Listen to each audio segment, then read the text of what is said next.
Welcome, I'm Darren, and I'll be your guide today as I rank the best insert card designs for hockey in 1993. The challenge for me in putting together this list is that in 1993, all of the card companies were doing a much better job of designing cards. It's not like they all woke up and went, oh, we need to do this. It's that there was a general improvement from 1992 to 1993 overall across the industry that felt very distinct.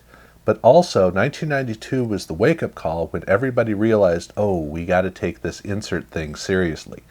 So by 1993, you basically weren't going to find a card set that didn't have inserts.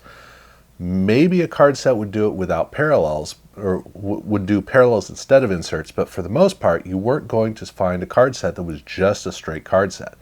Those days were pretty much over. And so as a result, different card companies, they were trying to figure out different ways to come up with inserts, it was all very creative because everybody had a fresh blank slate. All the ideas were there to be used, and so everybody was coming up with different concepts all over the place, and there was a great amount of variety as well as distinction of design styles and approaches that was such a cornerstone of the 1993 year. So I didn't want to just do a top 5, which I do have, 5 plus, that is very distinct.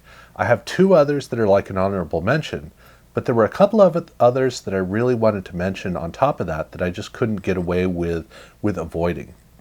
And so the first one is a great example of what I'm talking about, which is the Power Play Global Greats.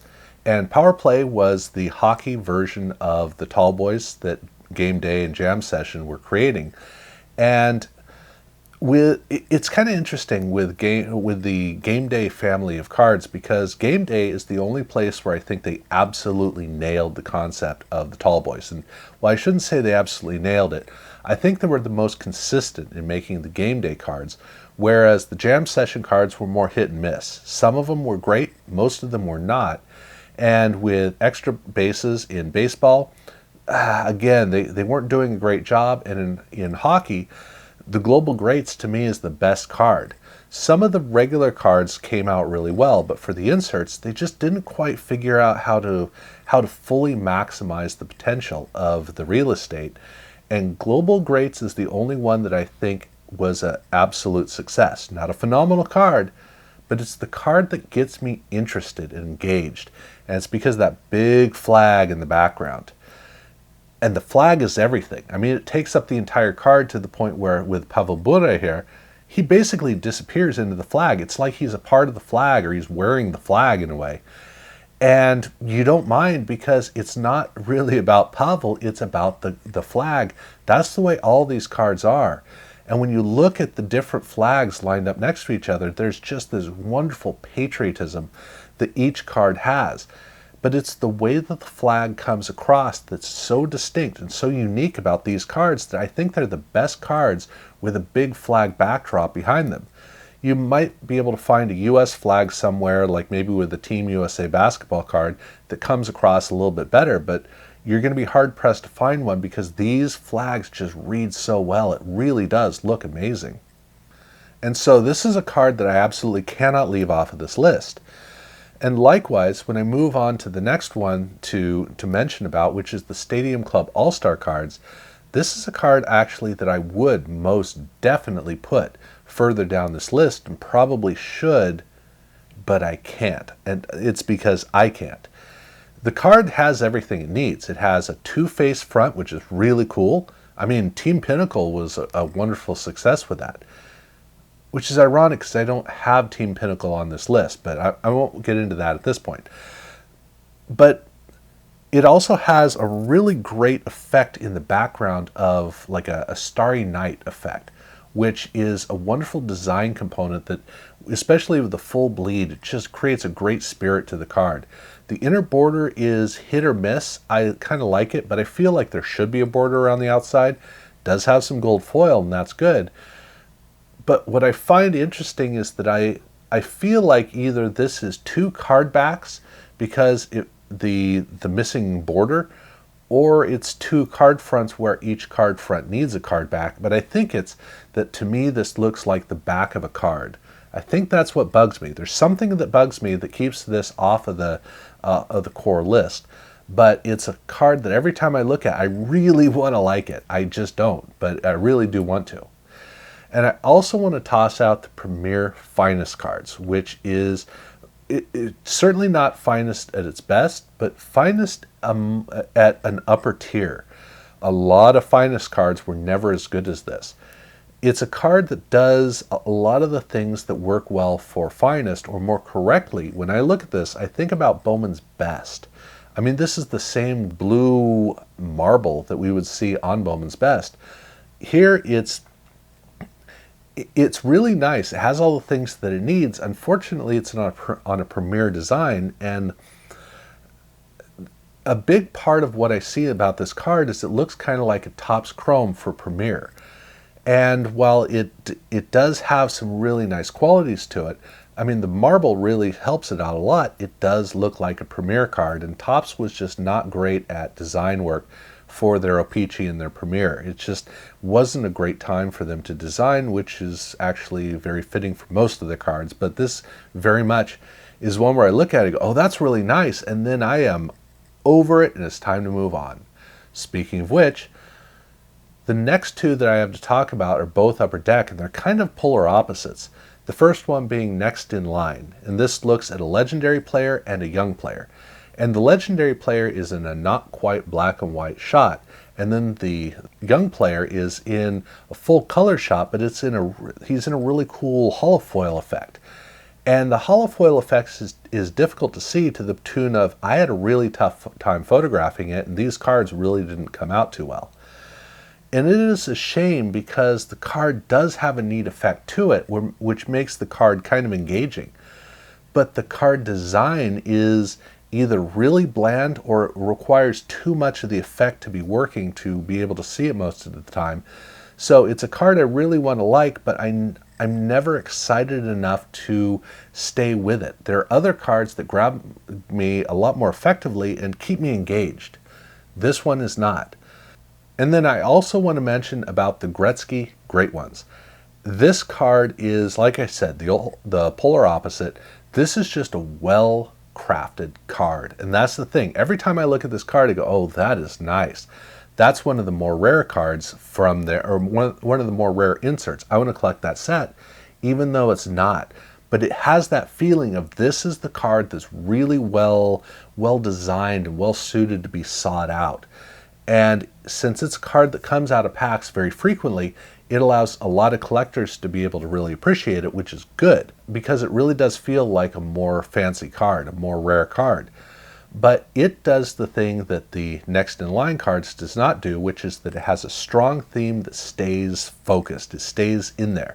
So this is a card I want to spend time looking at, whereas the Next in Line card is the one that I really wish I could want to spend time looking at.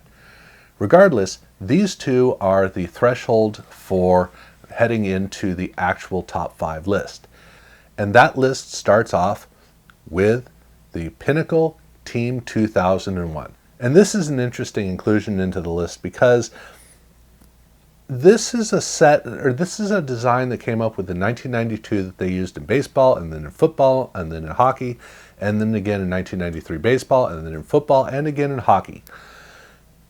But I'm including it here because this set, and I don't know, maybe the 1992 set had different images, but the 1993 set is the one set of all of these that really captures me, to where I think that it's almost like the card was designed around this, even though this was the last time that they used it.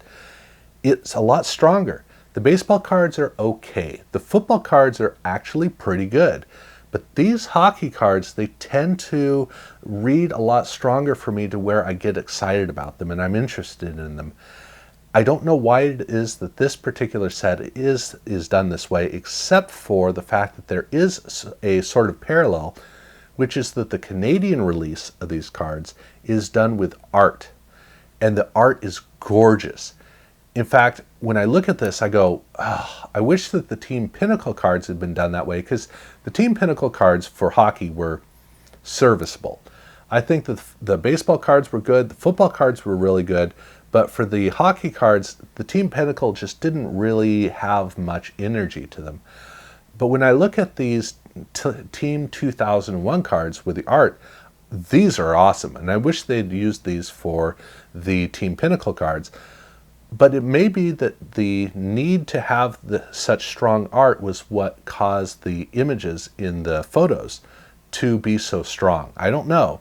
But I'm not going to be including the Canadian release in this list because to me it's more of a parallel. It's not really a parallel. If I spoke French, then it would be just the insert, but the French versions, or the Canadian versions are more rare than the American versions, and so there is kind of a parallel-like quality to it.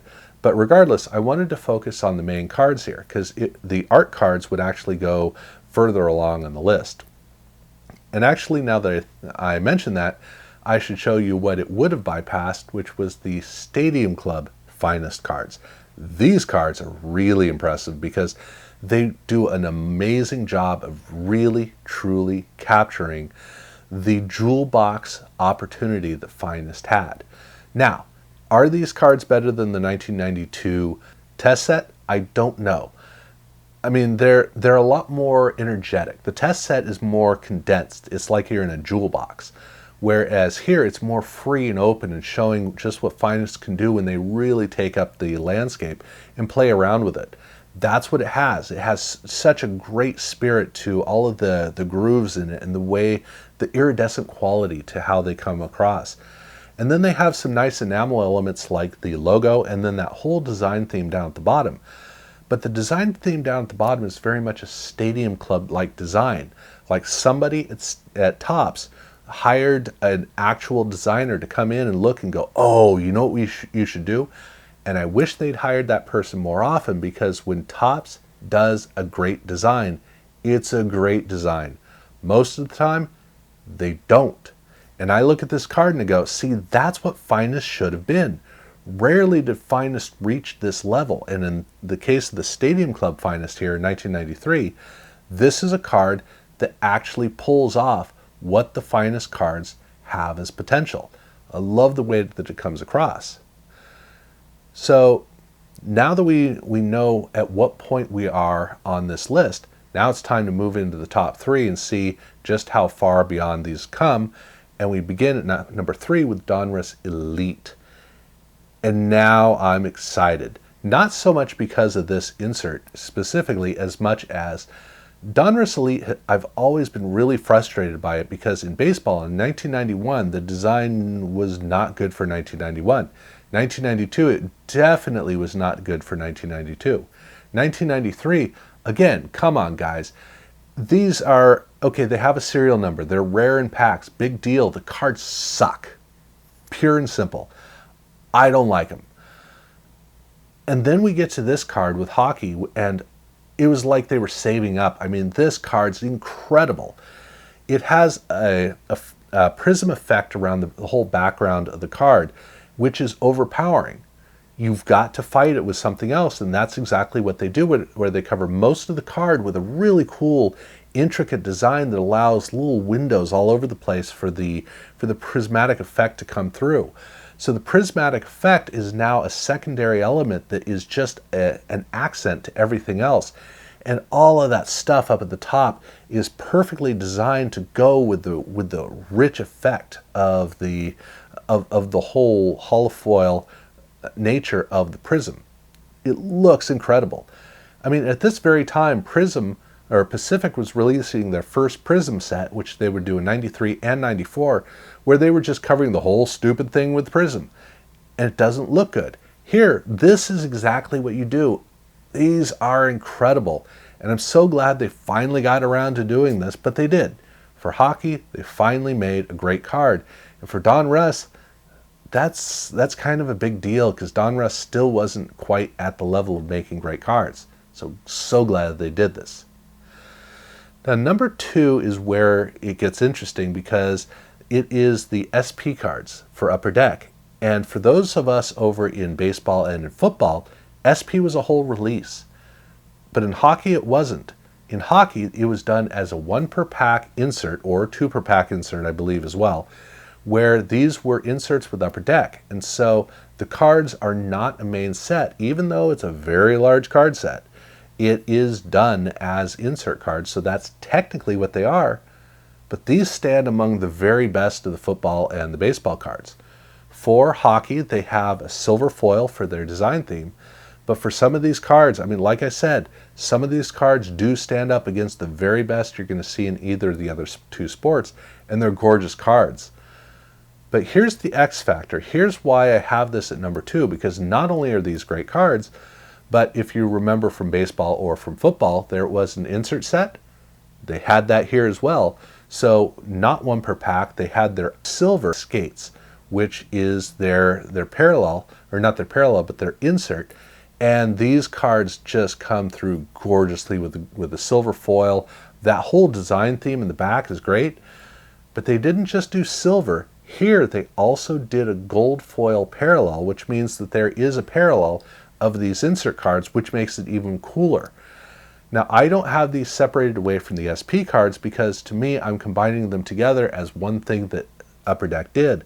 And a big reason I have this at number 2 is it's so cool that they did it as an insert set, which means for Upper Deck collectors in 1993, this was part of what you got to collect.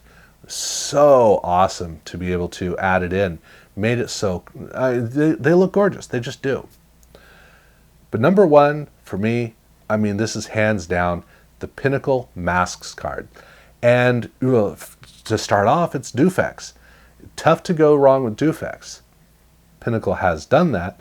In fact, this isn't the only semi-Dufex card that was done as an insert. The other one's not on this list. But the Masks cards are always great anyways, because in 1992 they were regular cards. They were amazing. Here, you do the same thing. You add the Dufex. Oh, these are awesome. These are so cool. I love how they come across. So to me, this is the perfect place to land on this, and I don't think there's anything more that needs to be said. This is pretty obvious. So that's my list of the best insert card designs in hockey for 1993.